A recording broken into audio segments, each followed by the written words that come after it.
Selanjutnya di sini kita akan membahas berkaitan dengan general ledger dan reporting system ada di chapter 16. Jadi mencatat bagaimana proses pembukuan dan sistem pelaporan.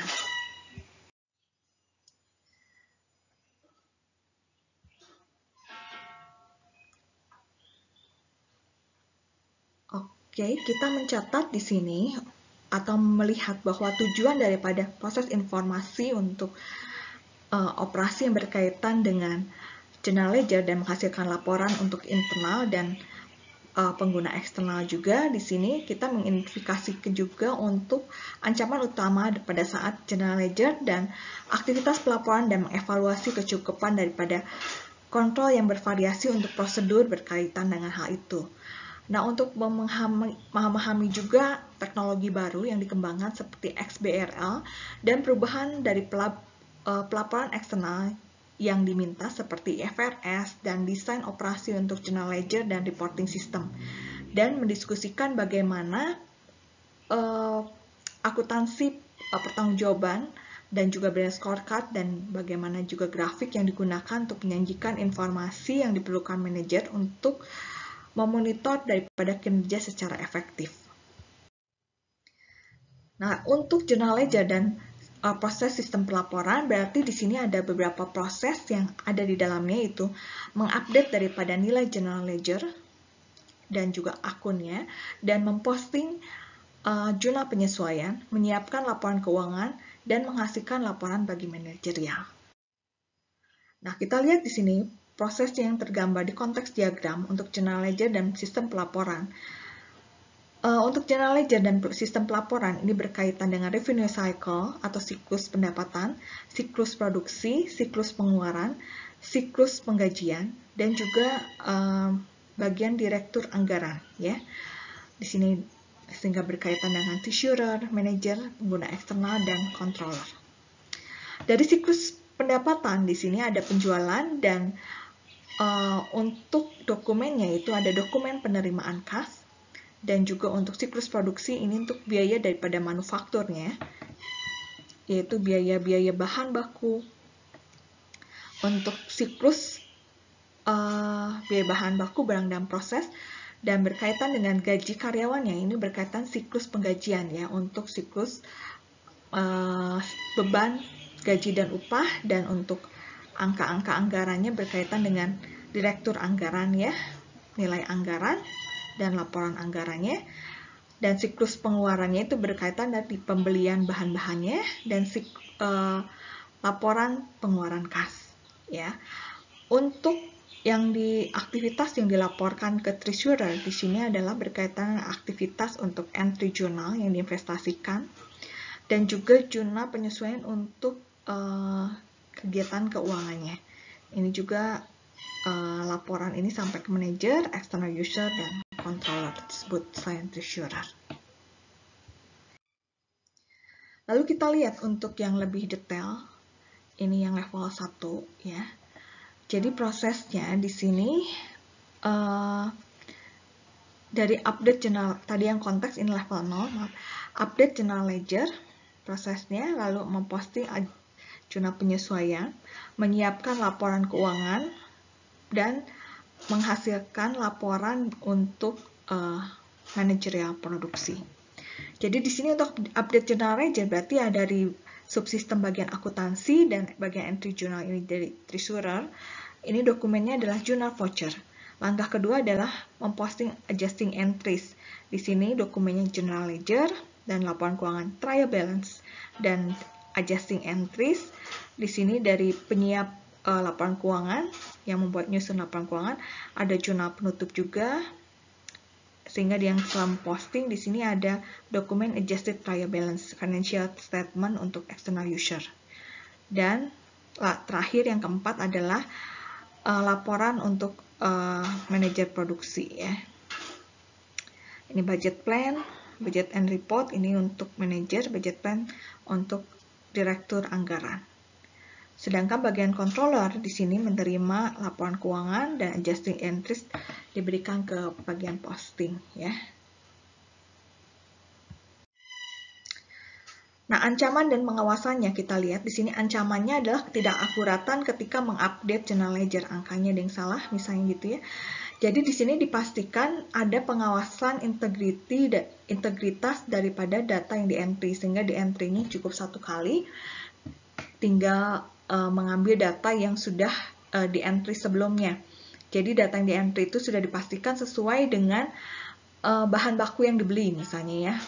Jadi angkanya nggak akan salah karena angkanya sama dengan pada saat di purchasing. Jadi tinggal mengambil data karena sudah terintegrasi. Lalu yang tidak terotorisasi untuk entry jurnal, jadi pastikan juga selain itu ada rekonsiliasi daripada akun subsidiary jurnal untuk akun general ledger seperti akun payable, dan selalu ada penelusuran audit ya, ada pengawasan akses, ada rekonsiliasi dan laporan kontrol, dan ada jejak audit juga ya. Jadi dipastikan prosesnya itu terdokumentasi dengan baik secara elektronik maupun secara fisik. Lalu kita lihat untuk adjusting entries-nya, di sini berarti berkaitan dengan accrual.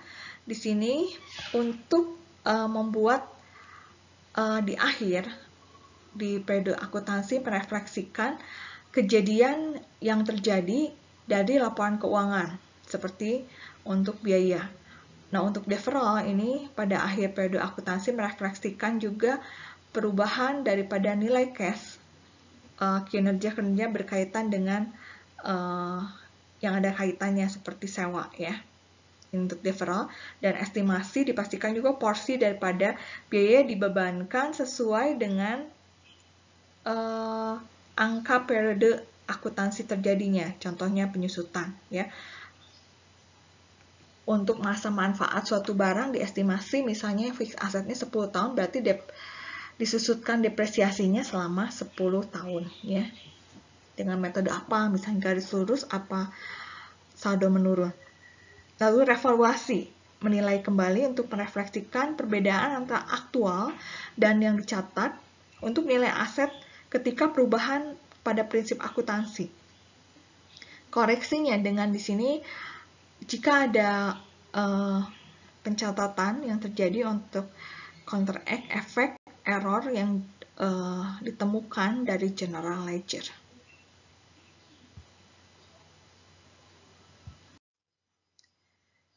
Pada saat posting untuk jurnal penyesuaian, di sini ancamannya adalah ketidakakuratan daripada jurnal penyesuaian. Tidak terotorisasi daripada entry-nya, kontrolnya di sini pengawasannya dengan pengawasan kontrol daripada entry data, lalu juga spreadsheet error protection control, standar adjusting entries, pembatasan akses, rekonsiliasi dan laporan pengawasan, lalu juga menciptakan jejak audit yang direview kembali ya. Pada saat menyiapkan laporan keuangan dan menghasilkan laporan untuk manajerial ya, terutama manajer produksi di sini, itu ancamannya adalah ketidakakuratan laporan keuangan, lalu kecurangan daripada laporan keuangan, lalu desain daripada laporan yang kurang baik, dan grafik yang kurang baik memperlihatkan kinerja perusahaan. Untuk pengawasannya, pengawasan daripada integritas proses dan menggunakan software yang baik, yang cocok untuk pengawasan tersebut. Lalu ada pelatihan dan audit ya. Dipastikan selalu ada audit di sini untuk memastikan laporan manajernya, terutama audit internal ya, sebelum diperiksa oleh audit eksternal. Akuntansi pertanggungjawaban, lalu penilaian dan sistem kinerja dengan brand scorecard, dan adanya training untuk desain daripada grafik yang diperlukan sehingga mudah dibaca oleh manajer. Nah, standar yang baru dan teknologi yang berakibat pada laporan keuangan di sini adalah IFRS. Jadi IFRS ini harus dipahami implikasi daripada sistem berkaitan dengan fakta ketika IFRS ini itu berbeda dengan pelaporan keuangan biasanya yang menggunakan sistem lama yaitu GAAP. dan XBRL, Extensible Business Reporting Language. Khususnya digunakan ketika mengkomunikasikan data keuangan berkaitan dengan Security Exchange Commission di perusahaan publik.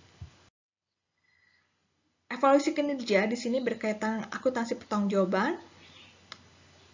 Laporan menghasilkan berkaitan dengan tanggung jawab manajerial pada organisasi dan budget yang sifatnya fleksibel. Formula budget atau rumus daripada anggaran tersebut berkaitan dengan level aktivitasnya. Contohnya level produksi. Balance scorecard di sini dipastikan mengukur tidak hanya kinerja keuangan tapi dengan kinerja non-keuangan. Grafik di sini visualisasi data sesuai dengan desain grafik yang diperlukan. Kata kuncinya di sini berarti ada file journal voucher, trial balance, jejak audit, XBRL tadi, dokumen yang sifatnya instan, elemen taxonomy, link base, style sheet, jadi tipe sheet-nya apa, akuntansi pertanggungjawaban, dan budgetnya sifatnya fleksibel dan balance scorecard.